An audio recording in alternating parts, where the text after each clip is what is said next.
Chances are you recognize Sebastian Stan best from appearing in the Marvel franchise, starting with Captain America: The First Avenger and going on to play the same parts in multiple more films. However, he switched things up recently, portraying Tommy Lee in the biographical miniseries Pam Tommy, and that role really switched up his look. Well, if you want to know all about the story and lifestyle of Sebastian Stan, then stay tuned because we'll get into all of that and more here for you on Famous Life.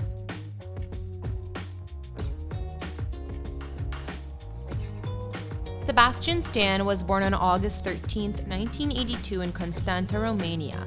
However, his parents divorced when he was only 2 years old. When Sebastian was 8, he moved with his mother Georgetta to Vienna, Austria, where she was employed as a pianist following the Romanian Revolution. Sebastian speaks Romanian fluently. In fact, in 2016's Captain America: Civil War, he actually spoke the language in the first scene, which took place in Bucharest, Romania. When Sebastian was 12, he and his mom then moved to Rockland County, New York, after his mother married the headmaster of an American private school. Sebastian was raised in the Romanian Orthodox Church, and for a fun fact, his godmother is makeup mogul and fellow Romanian Anastasia Soar of Anastasia Beverly Hills Cosmetics brands. Sebastian attended Rockland County Day School, where his stepfather was the headmaster, and he was performing at an early age, starring in school plays such as West Side Story, Over Here, Harvey, Little Shop of Horrors, before becoming an actor. And Sebastian even considered working in the field of astronomy, a subject he also loved since childhood, but things never ended up going that route. Sebastian attended the famous performing arts summer camp Stage Door Manor, and it was then that he decided to take acting seriously and began to apply for acting programs at several universities. Once he received his high school degree from Rockland County in 2001, he enrolled at Mason Gross School of the Arts at Rutgers University in New Jersey. Sebastian would graduate in 2005 with a degree in acting and spent a year in England as well, studying his craft at Shakespeare Globe Theatre in London. After an appearance in the 1994 film 71 Fragments of a Chronology of Chance, Stan's career kicked off in 2003 with a role in the series Law & Order. While it was just a small part, it was followed by several film appearances, including Tony and Tina's Wedding, The Architect, and The Covenant in 2006, a movie that's a gender-flipped take on the craft based on a clique of private school boys with supernatural powers. And for a fun fact, Sebastian did all of his own stunts for this movie. Since then, The Covenant has become something of a cheesy cult classic. Sebastian made his Broadway debut in 2007 opposite Liev Schreiber in Talk Radio, and speaking about his theater background, he said, "There's a different kind of motor behind it, an engine. You're part of something that's been around far longer than you. When you step on that stage, you've got to have respect for all that's come before." A recurring part on the hit TV series Gossip Girl was arguably what first pushed Sebastian into fame.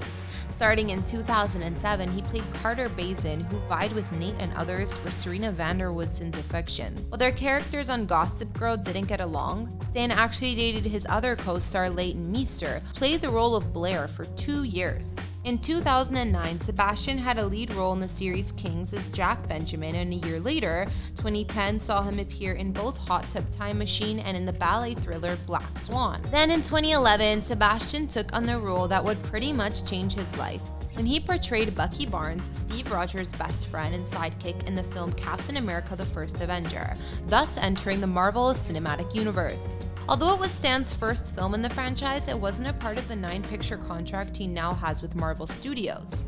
And while you might think he hit it big right away, he later confessed that about a month after the film was released, he was struggling to pay rent. He said, "After the first Captain America came out about a month later, I had a call from my business manager telling me I had about a month left to figure out how I was going to pay my rent. So perception is always interesting, isn't it? Nobody ever knows what the F is really happening. Now though, I'll get your dinner, Anthony, don't you worry." Well, the budding actor didn't stay down for long. In 2012, Sebastian starred in the thriller Gone, as well as The Apparition, and started a recurring role in Once Upon a Time as the Mad Hatter. His work in his first episode was described as excellent and turned out to be a fan favorite.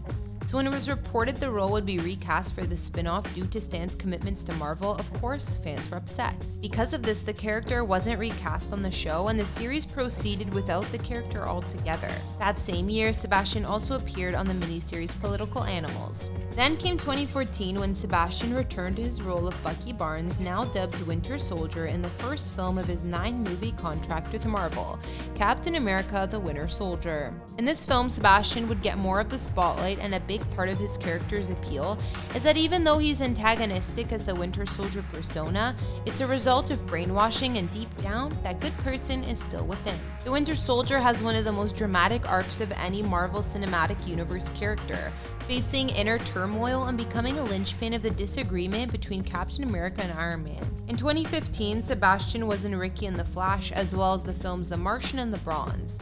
He would once again make a cameo as the Winter Soldier in the film Ant-Man, released the same year, and in 2016 he returned in Captain America: Civil War. Over the last few years, Sebastian has scored a number of movie roles aside from Marvel too, including comedies like Logan Lucky, thrillers such as Destroyer alongside Nicole Kidman, and much more. In 2017, one of Sebastian's very notable roles took place as well, when he portrayed Jeff Gillooly, Craig Gillespie's biopic I, Tonya. And whether he knew it or not, Sebastian would work with Craig again only a few years later. But more on that in just a moment. Sebastian reprised his role of Winter Soldier in Avengers: Infinity War in 2018, while his first film of 2019 was Avengers: Endgame, and he had a couple of movies to do in between. In April 2019, Disney confirmed a Marvel TV series starring Stan and Anthony Mackie called The Falcon and the Winter Soldier, which aired on Disney Plus in 2021. While Sebastian might play a fearless fictional character in Marvel films, his recent role depicting Motley Crue drummer Tommy Lee in the Hulu miniseries Pam Tommy was actually scary for the actor. While starring as Tommy Lee in the show, Sebastian would also work with Craig Gillespie, who is the producer of the series once again, with whom he worked with on I, Tonya.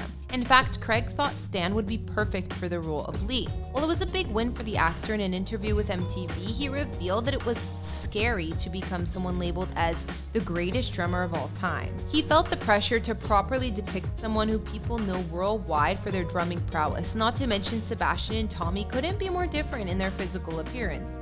Stan said, "When I got the call from Craig, I was happy because I love working with him, but I didn't understand how he thought I would have been the guy to play Lee." Sebastian also doesn't have any tattoos, and they needed to put fake ones on him to transform him into Lee himself, which took 3 hours daily.